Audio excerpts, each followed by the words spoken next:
Welcome to Sleepy Time Tales, a podcast aimed at helping you to get a good night's sleep.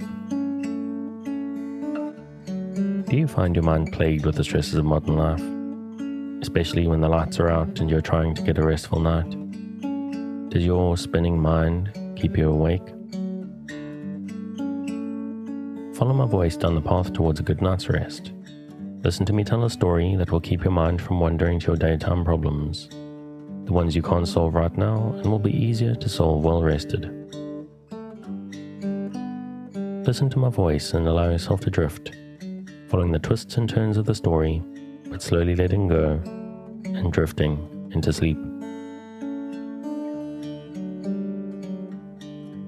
Now, most podcasts put their promotion stuff and their sort of calls to action halfway through or towards the end. But because if all goes well, you're going to be asleep before we get there, I need to put this stuff up front. As ever, the show is brought to you by supporters on Patreon. I'm hearing from people all the time how valuable they find the show, and those supporters who have the means to help fund it, to keep it going, and help me reach new audiences are very much appreciated. So if you're making use of Sleepy Time Tales regularly to help you deal with sleeplessness, and you have the urge to support the show, and most importantly, of course, if you have the means, please check out patreon.com/sleepytimetales. Go to the link in the show or from the website to take a look. You will have the satisfaction of knowing that you're contributing to the rest and lifestyle improvement of thousands of people. And over and above that, there are real rewards from as little as $2 a month. From early releases of the main episode to weekly bonus episodes and special edits of the main show. This week, I'd like to thank Rob for signing up on Patreon to support the podcast. He's a new part of the team that is helping me to keep the show going, to cover costs, and I'll have to admit, in these rough times, to actually help keep me personally going, because I work in the hospitality business, and that is not a very good place to be in during pandemic and lockdowns. So the contributions from patrons have helped me sometimes get to the end of the month. And I really would actually like to get out of the hospitality business completely. So if this thing can become full-time for me in the next couple of years, that would be just fantastic. Doesn't take a lot of dollars, but we're a long way there. And I know it's going to take a while. But those of you that are helping and that would want to continue to help are super, super important and very much appreciated. And of course, if a monthly contribution seems a little bit much, there is also the tip jar, the merchandise store, and other places to take a look to contribute. And I've signed up for a new service recently called Buy Me a Coffee. So if you'd like to make a once-off contribution without having to sign up for any new accounts, just go to buymeacoffee.com/sleepytimetales. There's also a button on the website and a link in the show notes to go take a look. But while money does help you buy things and helps me sometimes to reach the end of the month, without too much stress, another huge way you can help is simply to spread the word. If there's someone in your life who you think will benefit from listening to Sleepy Time Tales, just let them know. If you recommend the show on social media, please make sure to tag me in so that I can thank you. That's at Sleepy Time Tales on Instagram or Twitter. And in celebration of episode 100, I need to shout out our new song, which is Sweet Night and Friends by Kumiku, the artist I've been using on the show since day one. So I think I always liked the old song, but I think this one maybe is even more suitable. Their music is available on their website at loyaltyfreakmusic.com. A lot of very cool stuff in different styles, and also most of it available for use on projects. So if you have YouTube videos or a podcast of your own, it's worth taking a look at as well.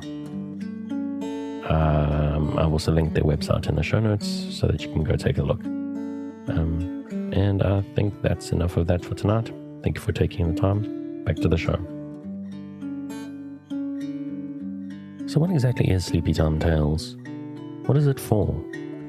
It's a strange idea after all, a podcast that you're supposed to fall asleep to. But lack of sleep is a health crisis in the 21st century, and this is a podcast that is intended to help those that it can to get a restful night. Do you find yourself lying awake at night with your mind spinning in emotions in turmoil with anxieties of 21st century life? Do you wake up in the middle of the night and find yourself not quite able to doze back off at 3 a.m.? I'm here to help. My name is Dave, and I'm your narrator, here to help you into a restful night. Now, this show has this long intro, which is here for a couple of reasons. Firstly, I need to explain the purpose of the show and explain its structure to new listeners, and try and make the case for why I think it's helpful for you to listen to it. And for all the listeners, it serves a very important sort of purpose as well. For people, because what we're trying to do here is we're trying to create new habits. The best way to get a hold of a bad habit, to get rid of a bad habit rather, is to replace it with a new one. So what we're trying to do is get rid of bad sleep hygiene and bad nighttime habits and replace it with something that will help them to get a good night's sleep. So if you've been listening to the show for a while, this is the part where you put it on in the background before you get ready to go to bed, and brush your teeth and have a drink of water and make sure your environment is the right temperature and make sure you're snuggled up and your pillows are fluffed up and you're ready for bed. So that by the time the story starts, you're actually already pretty much mostly there. A lot of people, I think, who've been with the show for a while don't even get through the intro anymore. And to me, that's a great success. Because Sleepy Times, it tells, is intended to be used as background noise, or sometimes company, or sometimes a distraction to what keeps you awake at night. Often insomnia and sleeplessness come with the stresses and niggles of our waking life. These things that poke away at our brain as the night gets dark and we try to sleep. Different people find different things helpful, and sometimes for different reasons. The primary aim with this podcast is that I'm here to distract you, to share a story, maybe a little bit interesting but boringly told, that keeps the doubts and stresses at bay long enough to allow sleep to come for you. As far as I know, there are a couple of different ways to engage. For me, I need something to focus on. I need a story or an event that helps me keep my mind on a specific point. I don't want something to stop it from spinning out into stress and anxieties. I need to focus just enough not to resist the embrace of a night's sleep when it comes for me. There's a second way I think that you can engage with the show, and that's to have it more sort of background noise. A lot of people like white noise these days, or some kind of sounds of nature, rain, wind in the trees, the ocean, or maybe some boring dude just droning on and telling you a story. However you choose to engage with the show, however it works for you, is perfectly valid, because at the end of the day, I'm here to help you. And if you engage with it in a different way that I haven't thought of, maybe let me know and so I can share it with others. Tonight is an interesting episode. It is episode 100, and I think many of you have been with me from day one, or very close to it at least, and I've seen the show sort of develop a sort of identity with it. When I started out, I was doing mostly, about half original shows, and I was struggling to fill out the rest of the space. But I haven't done an original story since episode 50. So I've started out tonight. Tonight's a bit of a compilation. It's got a short little something that I've written, a story about fairies, and then I'll follow it up with a non-fiction account, a account from a non-fiction book about fairy mythology of Wales. So to keep it in theme, but it starts out with a little something from me and then gets dry but interesting afterwards. But whatever the story is, whether it's an original or fiction or non-fiction or tale of beliefs of people that they believe to be true, what is important is that you don't force the sleep. Just keep a light mental grip on the story that I'm telling you and allow the need for sleep to come for you. Now, obviously, I'm hoping that you're asleep before I get to the end of the episode, but it's important you don't feel pressurized. If this is your first night, it actually honestly probably won't work for you.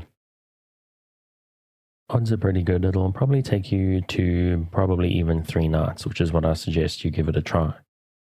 May take some time for you to get used to listening to my voice or my slightly strange accent, or just the idea of listening to some person and let them talk to you while you're sleeping. It seems a bit of a thing to be suspicious of, to be honest, and in this day and age, there's no blame for that. It's also possible that one episode just isn't long enough. So queue up a few episodes or run through the backlog. What I recommend, because it works for me, is to let the podcast run all night. I usually download a few episodes of what I'm listening to, enough to run through the whole night, and then start with the latest one and let it go. Because the idea with this is, if it's still running and you find yourself coming awake at 3 a.m., you can just pop your earbuds back in and allow yourself to go straight back to sleep. Sometimes even people wake up 30 minutes before the alarm goes. Happens to me quite a lot, actually, 30 minutes or 60 minutes, and I do the same thing. I carry on listening and it knocks me right back out. Let me tell you that sometimes that 30 minutes or 60 minutes is the most relaxing part of my night. May sound a little bit lacking in logic, but there's something about it that is just so deeply satisfying that it's hard to explain. But it's very important, though, that you try to relax. If you're new to the show and prone to late nights lying staring at the ceiling, this will probably seem strange to you. So give it a chance. And that's the basic idea. You relax and you lie in the dark, and while you do that, I'll tell you a tale. So relax, dear listener, my nighttime friend who has elected to lie in the dark, listening to my voice. You will always be safe with me, because I'm here to help you relax. To improve your life in a small way, or maybe not so small, because people don't sleep very well these days and it makes their lives harder. So I'm here to do my small part to help you in a big way. To help you to face tomorrow and the day after, well rested and better able to focus. I believe very strongly in the benefits and importance of kindness. I want to be kind to you. I want to share kindness with you. And I need you to be kind to yourself. Don't beat yourself up or rebuke yourself over not sleeping.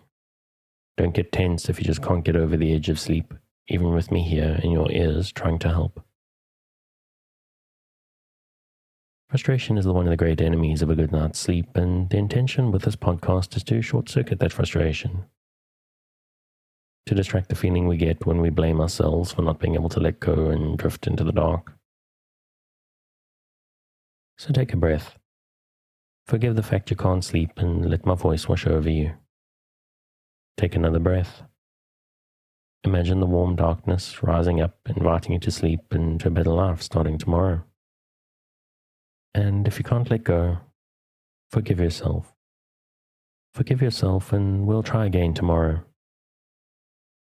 If you've had a life of insomnia, sleep is something like an enemy. But it's not your enemy.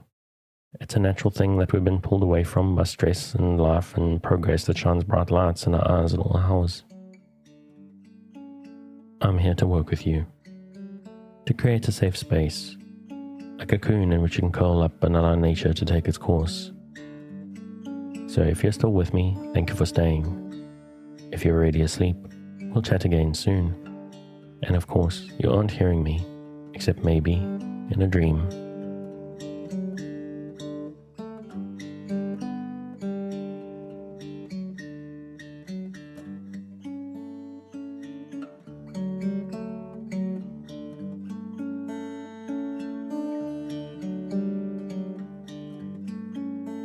Moving toward Midwinter by me. Cara Lightbeam flitted from branch to branch in the dappled sunlight. The warm sun and cooler shadows chased each other over leaf and grass as the wind sighed in the trees. Cara moved with the wind as it gusted and blew, but her movement was easy and comfortable, as if she were one with the wind, rather than being carried with it like a leaf.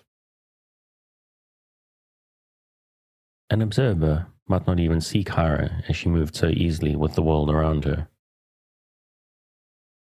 There was nothing noticeable or startling in her progress that would catch an incurious eye. Even one who knew that she was there would be pressed to see her as she was barely there in the conventional sense. Her movements fitted into her environment, but not only that, her own innate nature, her fey nature, meant that in some ways she was partly in the world of the observer, and partly in her own. For of course that is what she was, and probably still is as I tell you the story, as she is ageless and undying. She was a pixie, a tiny fey creature, a spirit of nature and beauty, with one foot in the natural forest of this isolated place, and the other in the land of the fairies. It's hard for a human mind to comprehend much of what motivates the different fey folk. Their strangeness isn't limited to their size, for some, or their wings, also for some. Their drives and motivations are frequently as mysterious as they would be as if they were aliens from another galaxy. In some ways they're even more alien, for other galaxies are still in our universe, but the realm of which they are native is another universe entirely.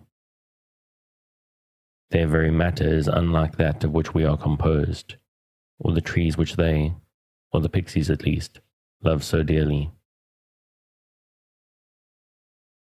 What truly drives a pixie's motivations in a larger sense can be vaguely sensed, if not fully comprehended to many, but a sense of their joys isn't far away as their joy is very comprehensible, if one can see them at all.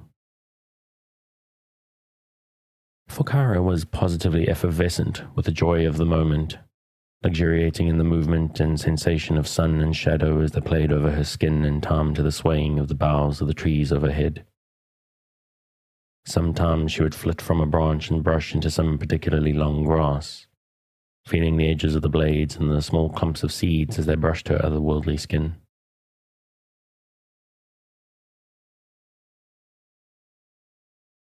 I don't know why the pixies from another world find so much passion and joy in the trees and plants of our own. I can speculate that maybe the plants where they come from are different. Maybe they're from a world of fungi and cactuses, life forms that lack soft feel and gentleness. Maybe they're from a world very much like ours, but something in the property of matter of our universe gives it a difference, some kind of sensation that encourages that effervescence, so obvious in the actions and movements of tiny Kara and the other pixies. Because, of course, she's not alone. The tiny little winged fey creatures seldom are found alone, usually moving instead in swarms, silent and nearly invisible, but filling the sun and shadows, trees and branches with their vibrant presences and musical voices, like bells just past the edge of hearing. Kara had a tiny feminine humanoid form, but the sprites and pixies she kept company with had many shapes. Some seemed male, some seemed a bit of both or neither. Some seemed more like animals. Apes and mice, sloths and lizards. Some even seemed more like shimmering orbs or discs than anything living, or what we understand to be living. But although they seemed to have as many different forms and variations as there were sprites, and they seemed to be moving almost randomly through the swaying leaves and grasses, tracking through mud and puzzle on the damp earth after the night before's rain, they were trending in a common direction, drifting backwards and forwards as if leaves on a wave, yet being carried inexorably as if by an invisible tide. We follow along, dear listener, as unseen to the fey creatures as they are to the average person wandering the afternoon woods, enjoying the brisk breeze and shifting dapples of shadow. They move in a direction that may feel familiar to long-time listeners. A sense of déjà vu from years before as the spirits move to the open clearing that is a popular destination for the gatherings of various spirits and magical creatures. For it is midwinter at this time, the air brisk, biting with frost, but no snow in these climes most years. The trees are a mix of bright evergreen and bare deciduous as they circle the clearing, the site of fairy gatherings, elf dances, gnome feasts, and celebrations of the communities of trolls that occupy all woodlands, unseen and unknown by human visitors and neighbors. The glade isn't exactly untouched by people. Occasionally a hiker or hunter passes through and is struck by the beauty of the trees, the grass that is somehow thick and lustrous but not overly long, and they resolve to return. Yet almost none are successful. their return somehow gets distracted. They find a thick growth of thorn bushes or a small river they didn't expect. Their compasses may draw them in an unusual direction, not for long, just for a short time. Usually too short to be noticed, but long enough nonetheless to ensure that they miss the clearing of celebration, sometimes even by the shortest of distances. For while those that use the glade don't consider themselves the owners of anything upon the earth, even their beloved celebration clearing, they do know that a human that returns with company will leave the clearing completely different. For humans cannot help sometimes but destroy the things even that they love. So they guard and guide with trickery and illusion to keep the curious away, to keep their beloved glade pristine. Even the most unaware person stumbling on the glade would find something unreal and magical.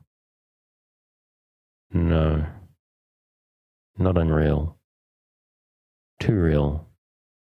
Like something that is so perfect it feels beyond belief that it exists as it is.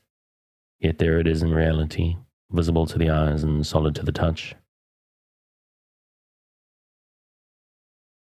We've spoken already of the perfect carpet of grass, inviting walking, dancing, and lying down to get closer to the fertile earth that is the source of the near miraculous perfection of the ground cover.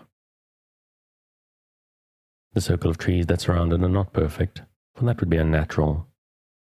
But even the evenness of their spacing was still remarkable. Alternating deciduous and evergreen trees in what seemed a random order, but somehow suggested order. Some kind of golden ratio or natural irrational number like pi. The light in the clearing also had a different sense at this moment. It was midwinter and midday and a sacred mystical time. And something special was happening. Because the midwinter celebration is the time of the year when the whole castle of the king and queen of fairies can be reached through the veil between the worlds, and a grand ball is held in celebration. While faefolk move between the worlds pretty much at will at all times, have you ever had the sense of a strange eye on you in the woods, only to turn around and see nothing? That was a fairy that had quickly hopped over because you nearly saw it. Have you ever seen movement out of the corner of your eye in your garden or when on a walk, only to turn and see nothing, thinking that maybe it was the wind? Same thing. A fey creature, a fairy or pixie, a sprite or a brownie that for the barest second had let itself be seen quickly phasing out to the other side of the veil. This was different though. At the great celebrations of midsummer and midwinter, the veil is so thin in some places that it may as well not be there. Fey folk, little forest spirits, can go back and forth with no effort whatsoever. These times, and in a few rarer places on earth at other times, have the veil so thin that even a blundering human can wander across to the other side without even knowing it. These are the stories. The myths and legends of people being stolen away and living in the land of the Fae, sometimes for years, but which feel like the barest instant has gone on the world on this side. But in this night, in this place, there were no humans, no unwelcome eyes or ears, for this was the deep forest, and it was winter and cold. Most of the forest was extremely unwelcoming despite the lack of snow, so not many were wandering wide at this time. Anyone around may have had a chance to see the magnificent gates of the castle, seeming to grow out of two tall evergreens, with wooden doors looking like they were still alive, given of themselves to create the entrance without cutting or carving. The doors opened, and even in the midwinter, midday sun, a bright light emerged, beckoning the little forest spirits in. At this even it became clear that there were other forest folk and spirits lurking in the undergrowth. Gnomes and trolls, even some of those goblins that almost never emerge from underground, especially not during the day. But this event has them emerging, blinking and slightly blinded, guided by their friendly rivals, the gnomes, to the great celebration. As they get out of the bright sunlight, the light from the doors of the palace seems to burn their eyes less. They drop their hands and lift their heads and pass into the radiant space in the other realm. The gnomes and trolls, along with the pixies, sprites, brownies, and all other fey spirits, pass into the doorway, which closes for a few hours as they go to their mysterious celebration. And that's as far as I got with that story. But we obviously have a lot more time to go because most people will still be awake. Got a little something extra here. From British Goblins, Welsh folklore, fairy mythology, legends and traditions by Wirt Silks. Got a little bit of an extract about some traditional fairy stories from, Wales, as it turns out.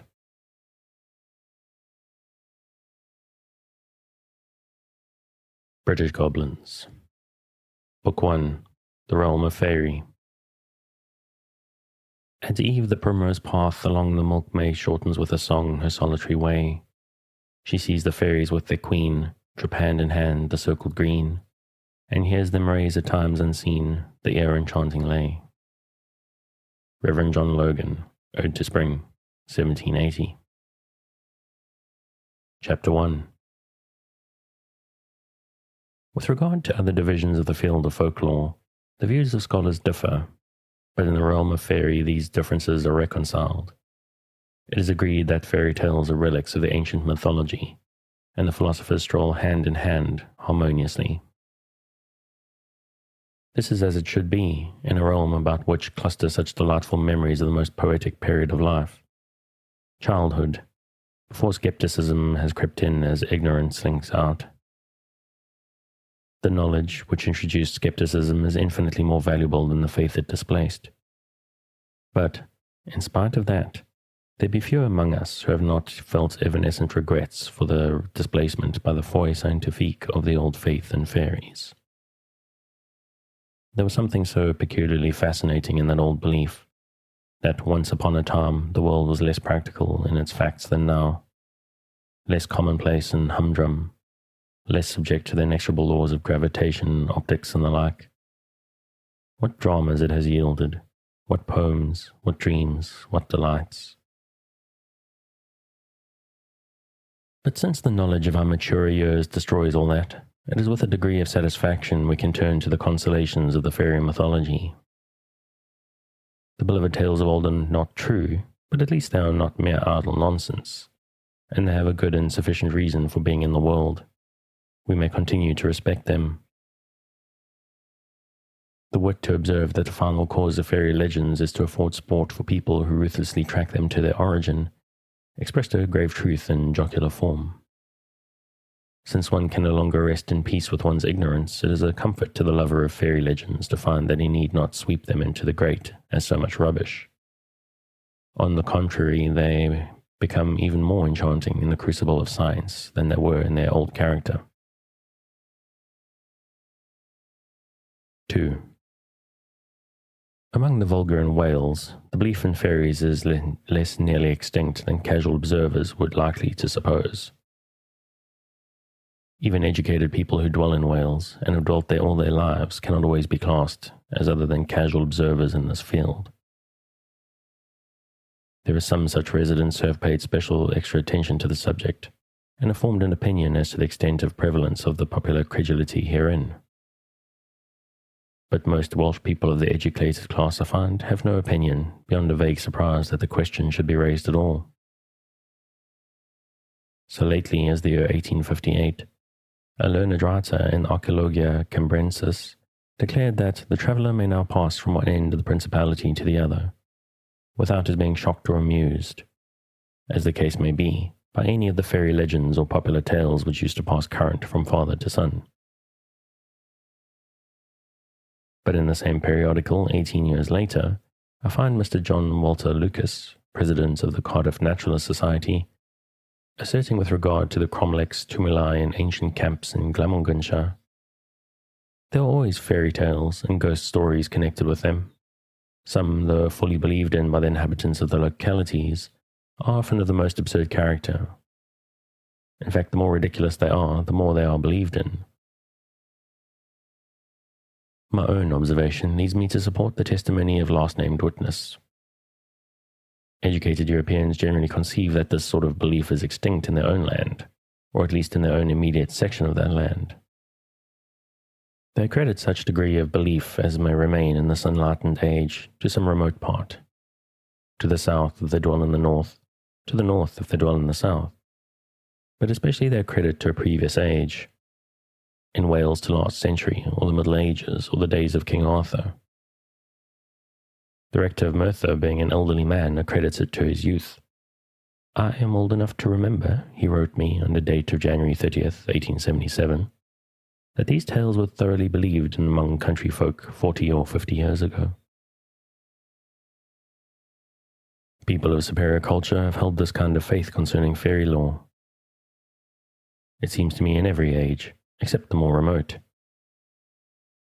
Chaucer held it almost 5 centuries ago and wrote, In old days of King Arthur, all was this land fulfilled of fairy. I speak of many 100 year ago, but now can no man see nor elves more. Dryden held it 200 years later and is said of the fairies, I speak of ancient times, for now the swain, returning late, may pass the woods in vain, and never hope to see the nightly train.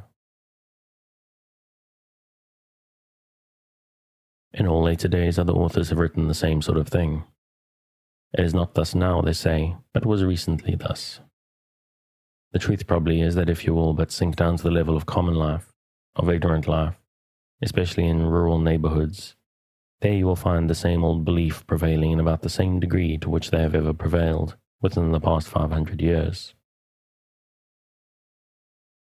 To sink to this level successfully, one must become a living unit in that life, as I have done in Wales and elsewhere, from time to time. Then one will hear the truth from, or at least the true sentiments of, the class he seeks to know. The practice of a very generation in thus relegating fairy belief to a date just previous to its own does not apply, however, to superstitious beliefs in general.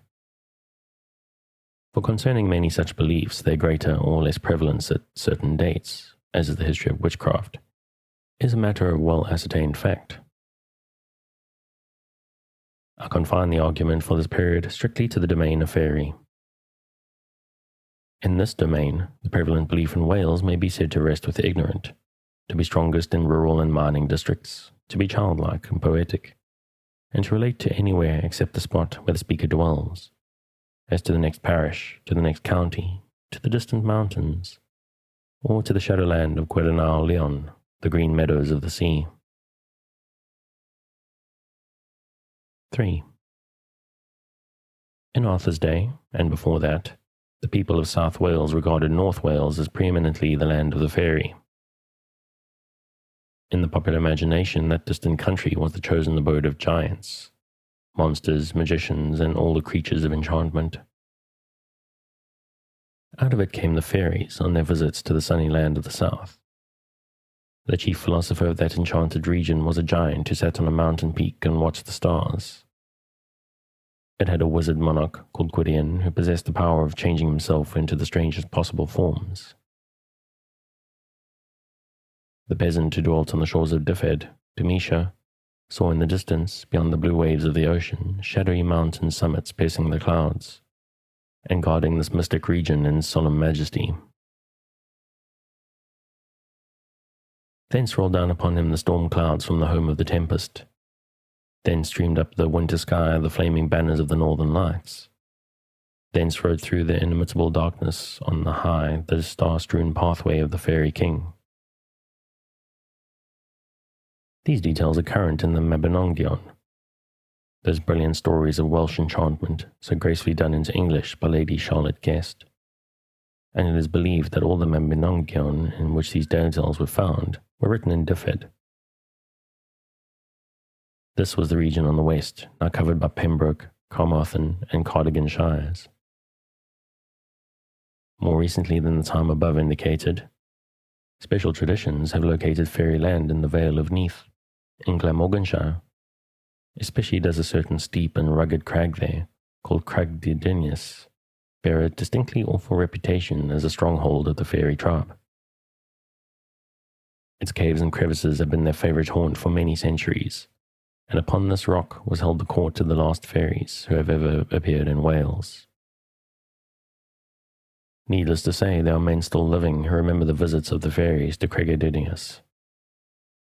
And although they aver the little folk are no more seen there, it is a common remark that the Methodists drove them away. Indeed, there are numberless stories which show the fairies to have been animated, when they were still numerous in Wales, by cordial antipathy for all dissenting preachers. In this antipathy, it may be observed, teetotalers were included. The sovereign of the fairies, and their especial guardian and protector, was one Gwyn ap Nudd. He was also ruler over the Goblin tribe in general. His name often occurs in ancient Welsh poetry. An old bard of the 14th century who, led away by the fairies, rode into a turf bog on a mountain one dark night, called it the fish pond of Gwyn ap Nudd, a palace for goblins and their tribe. The association of this legendary character with the goblin fame of the Vale of Neath will appear when it is mentioned that Nudd, in Welsh, is pronounced simply Neath, and not otherwise. As for the fairy queen, she does not seem to have any existence among Cambrian goblins. It is nevertheless thought by Cambrian etymologists that Morgana is derived from Morgwyn, the white maid, and the proper Welsh name Morgan can hardly fail to be mentioned in this connection, although it is not necessarily significant. The legend of St. Colin, in which Gwyn ap Nudd figures, represents him as a king of Anwen, Hell or the Shadowland, as well as of the fairies. Colin was passing a period of mortification as a hermit in a cell under a rock up a mountain. There one day he overheard two men talking about Gwyn ap Nudd and giving him this twofold kingly character. Colin cried out to the men to go away and hold their tongues, instead of talking about devils. For this, Colin was rebuked, as the king of Fairyland had an objection to such language. The saint was summoned to meet the king on the hilltop at noon, and after repeated refusals, he finally went there, but he carried a flask of holy water with him. And when he came there, he saw the fairest castle he had ever beheld, and around it the best appointed troops and numbers of minstrels in every kind of music of voice and string, and steeds with youths upon them, the comeliest in the world, and maidens of elegant aspect, brightly light of foot, of graceful apparel, and in the bloom of youth, and every magnificence becoming the court of a puissant sovereign. And he beheld a courteous man on the top of the castle who bade him enter, saying that the king was waiting for him to come to meet. And Colin went into the castle, and when he came there, the king was sitting in a golden chair. And he welcomed Colin honourably and desired him to eat, assuring him that besides that what he saw, he should have the most luxurious of every dainty and delicacy that the mind could desire, and should be supplied with every drink and liquor that the heart could wish, and that there should be in readiness for him every luxury of courtesy and service, of banquet and of honourable entertainment, of rank and of presence, and of respect and welcome due to a man of his wisdom. "I will not eat the leaves of the trees," said Colin. "Didst thou see men of better equipment than these of red and blue?" asked the king. "Their equipment is good enough," said Colin, "for such equipment as it is." "What kind of equipment is that?" said the king. Then said Colin, "The red on the one part signifies burning, and the blue on the other signifies coldness." And with that, Colin drew out his flask and threw the holy water on their heads, whereupon they vanished from his sight.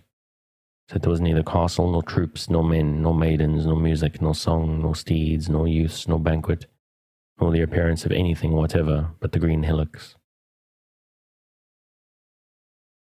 5. A third form of the Welsh popular belief as to the whereabouts of fairyland corresponds with the Avalon of the Arthurian legends.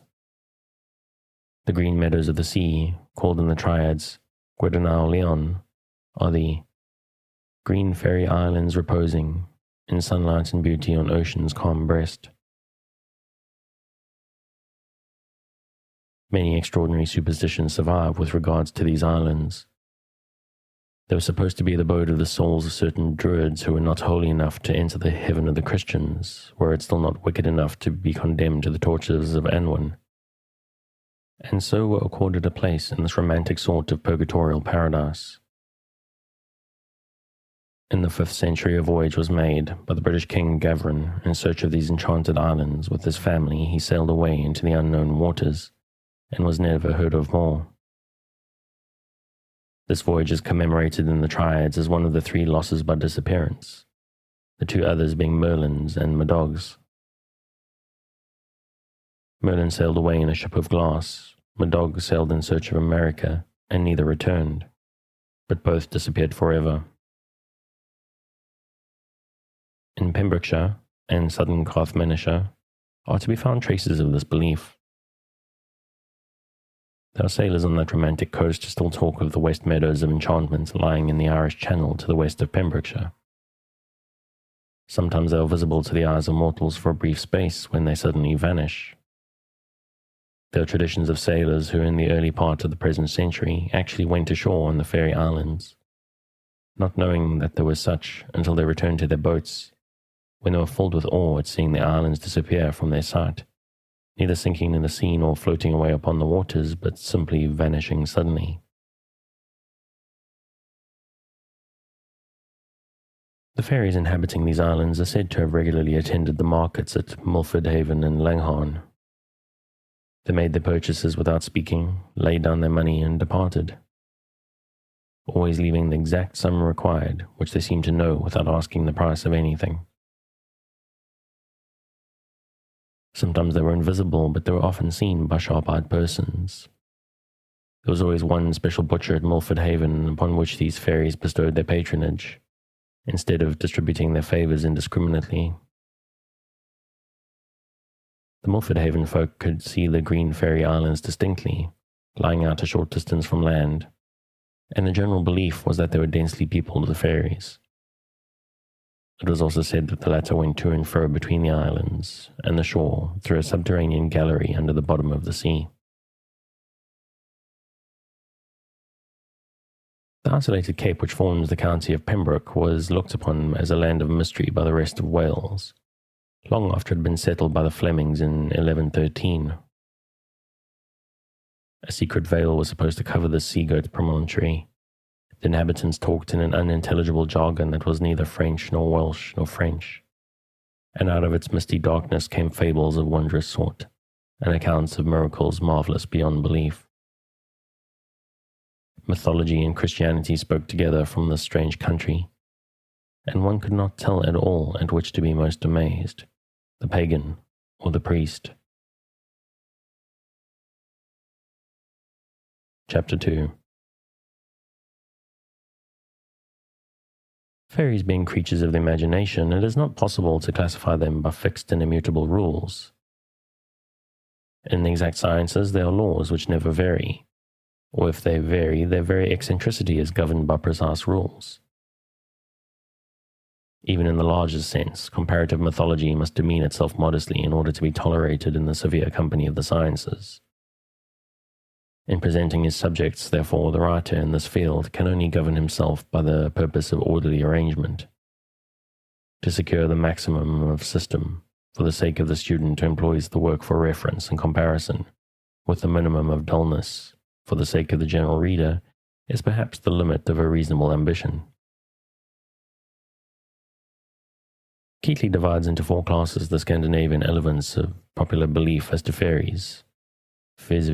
1. The elves, 2. The dwarfs or trolls, 3. The nisses, and 4. The necks, mermen, and mermaids. How entirely arbitrary this division is, the student of Scandinavian folklore at once perceives. Yet it is perhaps as satisfactory as another. The fairies of Wales may be divided into 5 classes, if analogy be not too sharply insisted on. Thus we have 1. The Eliolon, or elves, 2. The Coblenau, or mine fairies, 3. The Boakbod, or household fairies, 4. The Gwaragad Anwen, or fairies of the lakes and streams, and 5. The Gorlian, or mountain fairies. The modern Welsh name for fairies is Twelfth Teg, the fair folk or family. This is sometimes lengthened into Tylwyth Teg yn Coed, the fair family in the wood, or Tylwyth Teg y Mwn, the fair folk of the mine. They are seen dancing in moonlight nights on velvety grass, clad in airy and flowing robes of blue, green, white, or scarlet. Details as to colour not usually met, I think, in accounts of fairies. They are spoken of as bestowing blessings on those mortals whom they select to be thus favoured, and again are called Bendith y Mamau, or their mother's blessing. That is to say, good little children, whom it is a pleasure to know. To name the fairies by harsh epithet is to invoke their anger. To speak of them in flattering praise is to propitiate their good offices. The student of fairy mythology perceives in this propitiatory mode of speech a fact of wide significance. It can be traced in numberless lands and back to the beginning of human history, among the cloud-hung peaks of Central Asia. The Greeks spoke of the Furies as the Eumenides, or gracious ones. Highlanders mentioned by Sir Walter Scott uncover to the gibbet and call it the kind gallows. The Dyak will not name the smallpox, but calls it the chief. The Laplander calls the bear the old man with the fur coat. In Amum, the tiger is called grandfather, and it is thought that the maxim, speak only good of the dead, came originally from the notion of propitiating the ghost of the departed, who in laying off this mortal garb had become endowed with new powers of harming his late acquaintance. 2. The Elilon are the pygmy elves, who haunt the groves and valleys, and correspond pretty closely with the English elves. The English name was probably derived from the Welsh el, a spirit, elf, and element. There is a whole brood of words in this class in the Welsh language, expressing every variety of glowing, flying, spirituality, devilry, angelhood, and goblinism. Elilon, the plural of Elil, is also doubtless allied with the Hebrew Elilim, having with it an identity both of origin and meaning. The poet David ap Gwilym, in a humorous account of his travels in a mist in the year 1340, says, "There was every hollow 100 wry-mouthed elves." The hollows or little dingles are still the places where the peasant belated on his homeward way from fair or market looks for the Elilon, but fails to find them. Their food is specified in Welsh folklore as fairy butter and fairy victuals, Tylwyth Teg and Bwyd Elilon, the latter the toadstool or poisonous mushroom, and the former a butter-resembling substance, found at great depths in the crevices of limestone rocks and sinking for lead ore. Their gloves, Meninging Elilon, are the bells of the digitalis or foxglove, the leaves of which are well known to be a strong sedative.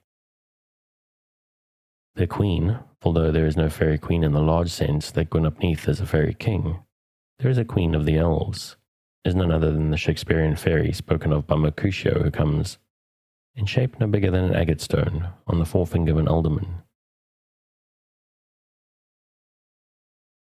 Shakespeare's use of Welsh folklore, it should be noted, was extensive and particularly faithful. Keatley in his fairy mythology rates the bard soundly for his inaccurate use of Welsh fairy superstitions, but the reproach will not apply as regards Wales. From his Welsh informant, Shakespeare got Meve, which is simply the Cymric for little child, and the root of numberless words signifying babyish, childish, love for children, kitten, prattling, and the like. Most notable of all, which in this connection is Mabinogi, the singular Mabinongion, the romantic tale of enchantment told to the boy in bygone ages. 3. In the Huntsman's Rest Inn at Peterstone Super Ely, near Cardiff, sat a group of humble folk one afternoon, when I chanced to stop there to rest myself by the chimney side, after a long walk through green lanes. The men were drinking their tankards of ale and smoking their long clay pipes, and they were talking about their dogs and horses, the crops, the hard times, and the prospect of bettering themselves by emigration to America. On this latter theme I was able to make myself interesting, An acquaintance was thereupon easily established on a friendly footing. I led the conversation into the domain of folklore, and this book is richer in illustration on many a page in consequence. Among others, this tale was told.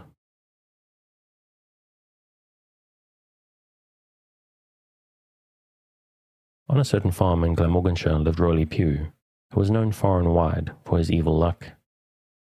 Nothing prospered that he turned his hands to. His crops proved poor, though his neighbours might be good. His roof leaked in spite of all the mending.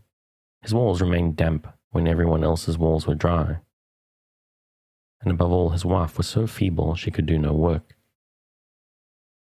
His fortunes at last seemed so hard that he resolved to sell out and clear out no matter what the loss, and try to better himself in another country. Not by going to America, for there was no America in those days. Well, and if there was, the poor Welshman didn't know it.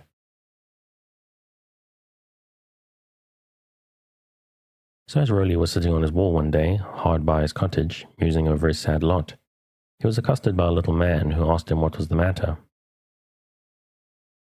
Rolly looked around in surprise, but before he could answer, the Illil said to him with a grin, There, hold your tongue. I know more about you than you ever dreamed of knowing. You're in trouble and you're going away, but you may stay now I've spoken to you. Only bid your good wife leave the candle burning when she goes to bed and say no more about it." With this, the Illil kicked up his heels and disappeared. Of course the farmer did as he was bid, and from that day he prospered. Every night, Catty Jones, his wife, set the candle out, swept the hearth and went to bed. And every night the fairies would come and do her baking and brewing, her washing and mending, sometimes even furnishing their own tools and materials. The farmer was now always clean of linen and whole of garb. He had good bread and good beer. He felt like a new man and worked like one. Everything prospered with him now, as nothing had before. His crops were good, his barns were tidy, his cattle were sleek, his pigs the fattest in the parish. So things went on for 3 years. One night Catty Jones took it into her head that she must have a peep at the fair family who did the work for her, and curiosity conquering prudence, she arose while Rolly Pugh lay snoring and peeped through a crack in the door. There they were, a jolly company of Elilon, working away like mad and laughing and dancing as madly as they worked. Catty was so amused that in spite of herself she fell to laughing too, and at the sound of her voice the Elilon scattered like mist before the wind, leaving the room empty. They never came back any more, but the farm was now prosperous, and his bad luck never returned to plague him. The resemblance of this tale to many he has encountered will at once be noted by the student of comparative folklore. He will also observe that it trenches on the domain of another class in my own enumeration, viz., that of the Bobak or household fairy. This is the stone of which one is constantly stumbling in this field of scientific research. Mr. Baringold's idea that all household tales are reducible to primeval root, in the same or similar manner that we trace words to their roots, though most ingeniously illustrated by him, is constantly involved in trouble of the sort mentioned. He encounters the obstacle which lies in the path of all who walk this way. His roots sometimes get inextricably gnarled and intertwisted with each other. But some effort of the sort is imperative, and we must do the best we can with our materials. Stories of the class of Grimm's Wittelmanner will be recalled by the legend of Rolly Pugh as here told. The German Hausmanner are the elves of a domestic turn, sometimes mischievous and sometimes useful, but usually looking for some material reward for their labours. So with the English goblin named by Milton in Allegro, which drudges, to earn his cream bowl duly set. And I think I will leave it there. If you are interested in following up on more tales of British fairies and goblins, you can find British Goblins, Welsh folklore, fairy mythology, legends and traditions on Project Gutenberg at the link in the show notes. And hopefully I'll have some original stuff fairly soon. I'm going to try to cycle it in slowly but fairly regularly going forward.